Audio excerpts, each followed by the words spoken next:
की महत्वता दर्शाता। अब पशुपति व्रत को समझ लेना। कई माताएं गलती करती हैं, कई माताएं व्रत को नए नए तरह से करती हैं। कोई कुछ बताता है, कोई कुछ बताता है, कोई कुछ बताता है। उस व्रत को आप समझ लीजिए, पशुपति व्रत। पशुपति व्रत 5 सोमवार का होता है। कितने सोमवार होते हैं?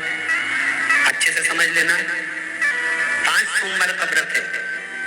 आज अष्टमी का दिन आप लोग अच्छे से समझ लोगे तो आपको फिर कोई ये नहीं होगा कि मैंने व्रत करा और मेरा काम क्यों नहीं हुआ। उसमें अपने को अपनी गलती छांटना है कि गलती कहाँ हो गई। पशुपति व्रत 5 सोमवार का होता है।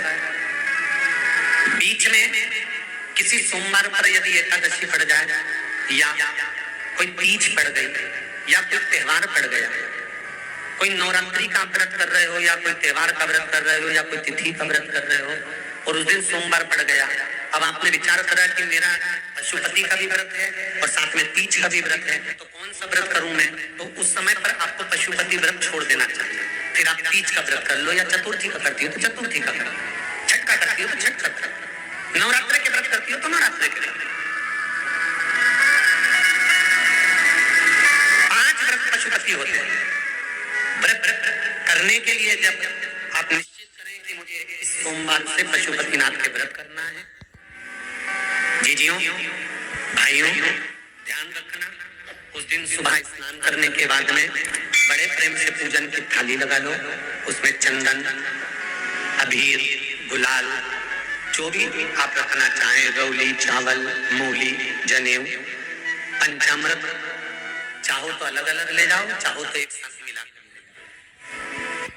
भगवान शंकर की पूजन करो सुबह के समय पर और शिव जी का पूजन कर कर आराधना कर कर भगवान शंकर से प्रार्थना करो, हे शिव जी, हे उगरदानी, हे त्रिकालदर्शी, हे कैलाशी, अविनाशी, आज से मैंने पशुपति व्रत प्रारंभ करेगा।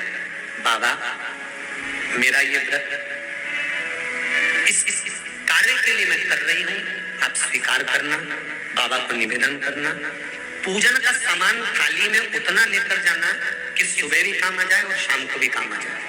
अलग से पूजन का साहित्य में शाम को अलग से नहीं रखना, थाली में उतना ही रख के ले जाओ जितना सुबह भी काम आए और शाम को भी। बाबा को निवेदन कर कर पूजा की थाली वापस ले आओ। शाम के समय पर घर में मीठा बनाओ, 6 दिए रखो थाली के अंदर घी के, और दिए रखकर मीठा ले जाकर मंदिर में पूजन करो।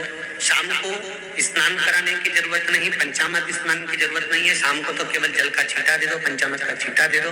बाबा की पूजन करो। पूजन कर कर प्रसाद के पहले 3 हिस्से करने के बाद फिर आप दिया लगाना। फिर बाबा को कितने दिए लगाना है? जम के बोलो, 5 दिए लगाना है आपको शंकर भगवान को।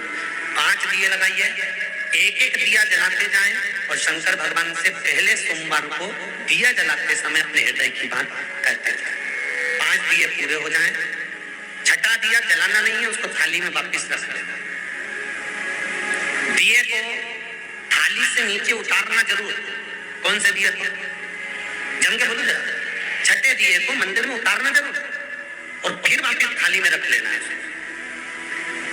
प्रसाद 2 हिस्से मंदिर में छोड़ना है, एक हिस्सा थाली में रख के ले आना है। पूजन कर कर बाबा को निवेदन कर कर वापिस आइए। शाम को जब घर में प्रवेश करो, सीधे हाथ की ओर घर में अंदर जाते समय अपना जो राइट हैंड है, अपना जो सीधा हाथ है, उस ओर बैठो और बैठने के बाद उस दिए को प्रकट कर लो, प्रज्वलित कर लो। वहां पर भी शिव जी से प्रार्थना करो, हमारा यह कार्य है, सफल करिएगा। बाबा से निवेदन करके घर के अंदर प्रवेश कर जाओ। भोजन जब जीवने के लिए बैठो, भोजन करने के लिए बैठो, सबसे पहले जो प्रसाद लेकर आए हो उस प्रसाद को खाइए। जो प्रसाद आप लेकर आए उस प्रसाद में से किसी को नहीं देना है, आपको अकेले खाना। उतना ही प्रसाद लेकर जाना जितना खब जाए, छोड़ना भी नहीं। सबसे पहले प्रसाद खाइए, उसके बाद में भोजन करिए। इस व्रत में सुबह आप फलाहार कर सकते हो, शाम को भोजन कर सकते हो। भोजन में ये जरूरी नहीं है कि मीठा ही खाना है, नमकीन भोजन भी कर सकते हो। बस मीठा कब खाना है? जब प्रसाद का एक हिस्सा लेकर आओ तो वो एक हिस्सा आप खाओ। उसके बाद में जब भोजन करो तो नमक का करो, कोई मना नहीं मिर्ची का करो, पर उसमें दिखावा ना और भोजन करें। ऐसे 5वां जब सोमवार आ जाए बीच में अगर कोई सोमवार छूट भी जाए तो व्रत करना, पूजन मत करना। कोई रजो धर्म आ गया, रजस वाला धर्म आ गया, कोई कार्य आ गया तो उसमें पूजन करना, पूजन नहीं करना है, उसमें व्रत जरूर करना। और जब 5वां व्रत रहे, और 5वां व्रत जब रहे तो उस 5वें व्रत में जब सुबह पूजन करिए और शाम को पूजन करो तो शाम को भगवान पर 108 या तो चावल के दाने, मूंग के दाने या बेलपत्र या फूल की पत्ती, जो भी 108 चढ़ा सकते हो भगवान को चढ़ाकर एक श्रीफल 11 रुपए उस पे रखकर शिव जी से निवेदन कर घर पर आ जाइए।